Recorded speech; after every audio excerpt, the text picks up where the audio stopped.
დღესასწაულობთ, იმიტომ რომ ისინი არიან ზეციურ მხედრობაში.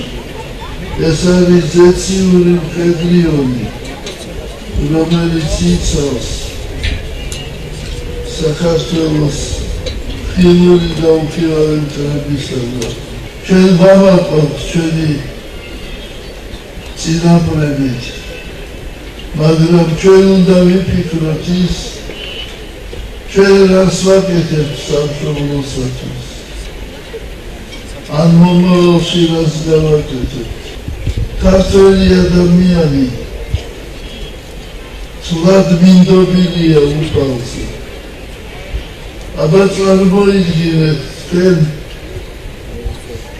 მსოფლიოში ვის უთქვამს მსგავსი რაც თქვა მეფემ ვახტანგ გორგასალმა, ეძიებდეთ ქრისტესთვის სიკვდილს. აი დღეს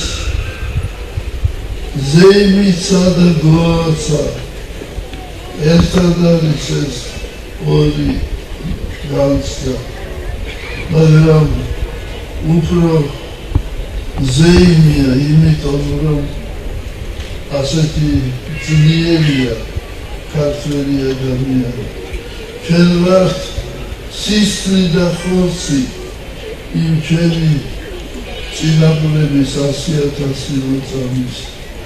მე დარწმუნებული ვარ, რომ ყველაფერი გავაგდება ღვთის წყალობით, ყველაფერი დაბრუნდება ჩვენ ღვთის მაგნით, ვიზეიმებთ საქართველოს თლიანობას. ღმერთმა დაგლოცოთ.